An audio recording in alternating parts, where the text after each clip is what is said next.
కానీ frankly speaking ఒక ఇళయరాజా గారి వెస్టర్న్ సింఫనీ ఆర్కెస్ట్రాస్ అన్నీ వచ్చి తెలుగు పాటల్లో తమిళ పాటల్లో ఇముడుతాయని ఆయన ముందు ఎవరూ అనుకోలేదు, ఊహించుకోలేదు. అలాగా ఇప్పుడు ఈ కొత్త ఛాలెంజ్ వచ్చినప్పుడు ఏఐ ఇంత ఫాస్ట్గా ఇంత బాగా ఫట్ ఫట్ ఫట్ చేసేస్తుంది అన్నప్పుడు మేబీ ఎవరు విని ఎరగని ఒక సంగీతం కొత్తగా పుట్టుకొస్తుందన్న పాసిబిలిటీ లేదంటే అదే అంటున్నాను. ఆ పాసిబిలిటీ ఉట్టి మీకు ఇదే చేస్తుంది, మనీష్ చేయలేడు అంటలేదు. ఇప్పుడు ఇది కూడా ఒక మ్యూజిక్ డైరెక్టర్, ఇది కూడా ఒక మ్యూజిక్ డైరెక్టర్ అంటే ఇది ఒక హైబ్రిడ్ మోడల్లో ఉంది. హైబ్రిడ్ కాదు, అది మీరు అడిగిన దాన్ని బట్టి కదా. మీరు ఇండియన్ ఫోక్లో ఏమంటారా ఇది ఏమంటారా దానికి ఒక 500 స్టైల్స్, అది కూడా నాకు తెలియదు. 500 టైప్స్ ఆఫ్ మ్యూజిక్ ఉందని నాకు తెలియదు ఇంతవరకు ఏ వచ్చేవరకు. కానీ అప్పుడు మీరు ఇచ్చిన ప్రాంప్ట్ బట్టి చేస్తుంది, అది చేయట్లా. అవును, సపోజ్ మీరు ఇళయరాజా గారు లాంటి పాట కావాలంటే ఇస్తుందా, రాజా సార్ లాంటి పాట? I don't know if you can mention names, ఎందుకంటే that might come under copyright infringement. Sure about అది ఇప్పుడు. కానీ ద పాయింట్ ఏంటంటే ఇది మ్యూజిక్ డైరెక్టర్ ఎలా ఆలోచిస్తారో అలా ఆలోచిస్తుంది. అవును, ఇప్పుడు ఇళయరాజా టైప్లో కావాలి అంటే ఇళయరాజా టైప్ ఏదో స్టైల్ ఉంటుంది కదా, దానికి ఏదో ఇండియన్ ఫోకో లేకపోతే ఏదో what ever Ilaiyaraaja uses, western classical అలాంటి వాడతారు కానీ ఆయన. అప్పుడు మీరు ఇళయరాజా అనుకుంటే వెస్టర్న్ క్లాసికల్ అని ఉన్నది. ఇళయరాజా అనేది మీకు నచ్చిన పాటలు మీ మెమరీలో ఉన్నప్పుడు వచ్చిన లేబుల్ అది. That is not a musical language. అవును, అంటే ఇళయరాజా గారు కూడా చాలా టైప్స్ చేశారు కదా, ఒకే టైప్ లో ఏం చేయలేదు. బట్ ఒక థీమ్ కనిపిస్తుంది, ఒక ఫ్లేవర్ కనిపిస్తుంది మోస్ట్లీ. కానీ నేను అదే అంటున్నా, అది టేస్ట్. ఇళయరాజా గారి టేస్ట్ తోటి మీరు అడిగిన టేస్ట్ లోంచి వస్తుంది. Same thing happens here also. ఇప్పుడు దానికి టేస్ట్ లేదు. Artificial intelligence doesn't have a preferential music. అదేం చేస్తుంది, మీరు అడిగిన ప్రాంప్ట్కి మీకు ఓపిక ఉన్నన్ని వర్షన్లు 10 సెకండ్లకి చేస్తూ ఉంటుంది. దీనికి మీ బుర్ర మరింత పదునుగా ఇదే కాకుండా ఇంకోటి ఏంటంటే ఇప్పుడు మీకు లిరిక్ ఇప్పుడు ఈ మన తెలుగులో కూడా చేస్తుంది అది. I'm not very well versed with that. ఇప్పుడు ఇంగ్లీష్లో నేను ఒక హుక్ లైన్ ఇచ్చాను అనుకోండి, జస్ట్ ఒక హుక్ లైన్ ఇచ్చి దీని మీద లిరిక్స్ రాయమంటే లిరిక్స్ రాస్తుంది.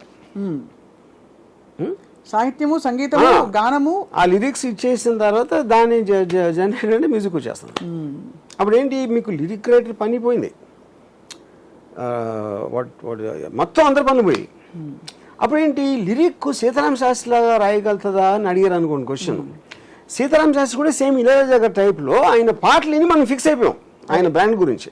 అవునంతే, ఇక్కడ దీనికి బ్రాండ్ లేదు, అది కాపీరైట్ అడగట్లా, అది తీసుకోవట్లేదు. నేను ఫలానా నా పేరు ఏంటి బాగా అని ఆయన చెప్పట్లేదు. It is giving your device to generate music to your taste. ఎవరైతే వాడుతున్నారో దాన్ని ఆ పర్టిక్యులర్ వ్యక్తి టేస్ట్కి ఇచ్చేస్తాం మ్యూజిక్. మీరు చెప్పే కీవర్డ్స్ని బట్టి మీరు అంటే మీకు ఏ స్టైల్ కావాలి, నాకు మేలా ఫీమేలా ఇదా అదా అని ఇలాంటి అన్నీ తీసుకొని బేసిక్గా.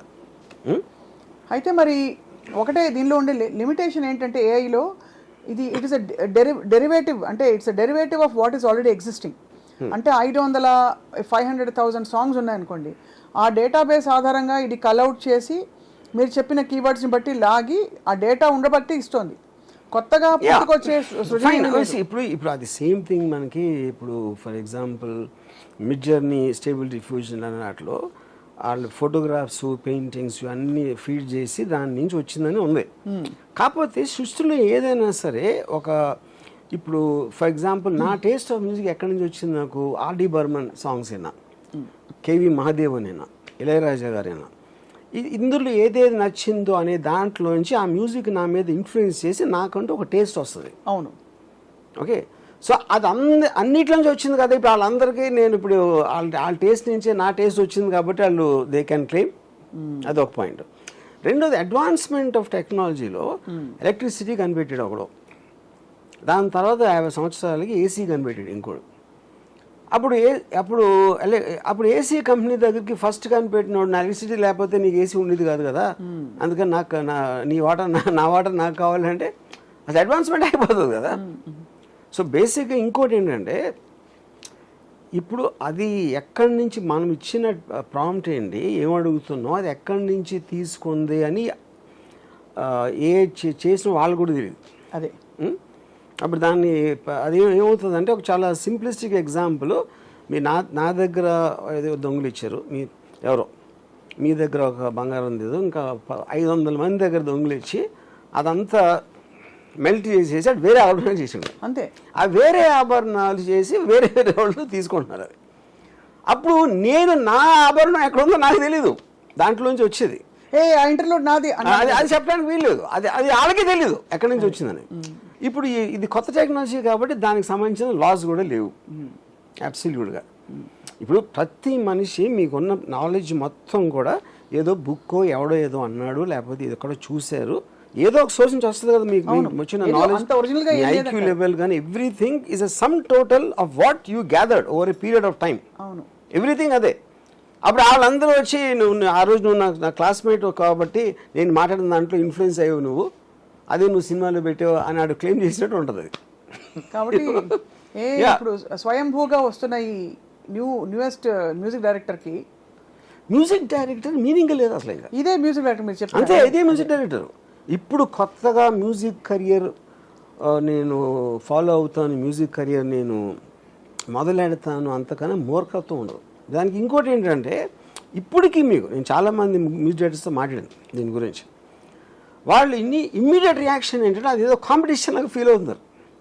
ఇప్పుడు ఏ టెక్నాలజీ కొత్తగా వచ్చినా కూడా అది పాత టెక్నాలజీ అన్నిటిని దెబ్బతీసేస్తుంది. టెక్నాలజీ వరకు ఓకే, ఆర్ట్స్ అనేది ఎవడు అనుకోలే ఎంతో. Art is different thing. ఇప్పుడు ఫర్ ఎగ్జాంపుల్ ఎడిటింగ్లో మూవీ అలా అని ఒకటి ఉండేది.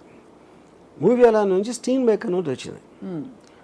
మూవీలో ఆపరేటర్ అందరూ వెళ్ళిపోయారు. అది వాళ్ళకి తెలియదు స్టీమ్ మేకర్లో ఆపరేట్ చేయాలో. దాని నుంచి నేర్చుకోవటానికి వాళ్ళకున్న అలవాటు నుంచి బ్రేక్ అవే అయ్యి ఇక్కడికి వచ్చి మళ్ళీ ఇది నేర్చుకోవాలంటే వాళ్ళకి they don't have that motivation. అదొకటి. మళ్ళీ హ్యాబిట్ వచ్చింది, హ్యాబిట్ రాగానే వీళ్ళందరూ పోయారు అంతే. ఇంకా ముందు వెనక్కి వెళ్తే ఇప్పుడు సమురాయ్ వారియర్స్ ఉండేవారు జపాన్లో. వాళ్ళు ఆల్మోస్ట్ 12 years ప్రాక్టీస్ చేశారు, రోజుకి 12 hours 15 hours. వాళ్ళు కత్తులు, వాళ్ళు ప్రిన్సిపల్ ప్రొటెక్షన్ ఫోర్స్ మాట. గన్ను కనిపెట్టినప్పుడు వాళ్ళందరూ పోయారు. ఎందుకంటే గన్ను 30 feet నుంచి కాలుస్తుంది, ఈ సోడ్ లెంగ్త్ 4 feet ఉంటుంది. So everything in advancement is going to kill people, kill something of the people. Yes, previous system. So దాంట్లో భాగంగానే అది ఇప్పుడు మ్యూజిక్లోకి వచ్చి మ్యూజిక్ జనరేట్ చేసి పాట క్రియేట్ చేస్తుందంటే అసలు అది అన్ఇమాజిన్. అంటే ఆల్మోస్ట్ విట్లాచార్య సినిమాలో అది. ఇప్పుడు నాకు ఒక even 1 year back 6 months back ఎవరన్నా చెప్పినా నేను బిలీవ్ చేసి ఉండేది ఇలాంటిది అవ్వచ్చు. Rapid. Yeah, it can generate voices of dead singers. లేకపోతే మీరు మీ వాయిస్ ఫీడ్ చేస్తే మీతో పాటు చేస్తుంది. యా, అండ్ అది సెకండ్స్లో. సో ఇప్పుడు నేను ఒక సాంగ్ చేయాలంటే ఒక మ్యూజిక్ డైరెక్టర్ దగ్గరికి వెళ్ళి అతను పిలిచి నీకు ఎప్పుడు టైం ఉంది అతను రమ్మని చెప్పు, నేను అక్కడికి వెళ్ళు, సిట్టింగ్ వేయాలి ముందు. సిట్టింగ్ వెళ్ళి మాట్లాడి ఏం చేస్తున్నారు, వాడికి టైం ఉందా లేదా, వాడెంత బిజీ, అన్నీ చూసుకునే బదులు నేను పొద్దున్న కాఫీ తాగుతా 5-6 పాటలు చేసేస్తే నా టేస్ట్కి అది దట్ మైట్ నాట్ వర్క్. మీకు ఇచ్చాలంటే మామూలు నాకు ఇచ్చాలి కదా, ఎవరికైనా అది ఇచ్చాలి కదా. మ్యూజిక్ డైరెక్టరు ఇప్పుడు మ్యూజిక్ డైరెక్టర్ చేసినప్పుడు అన్ని హిట్ అవ్వవు కదా, కొన్ని హిట్ అవుతాయి. అవును. ద పాయింట్ ఏంటంటే ఎవరైతే అడుగుతున్నారో వాడి టేస్ట్కి తగినట్టు ఇవ్వగలిగితే ఇంక మ్యూజిక్ డైరెక్టర్ ఎక్కడ పాయింట్ అక్కడ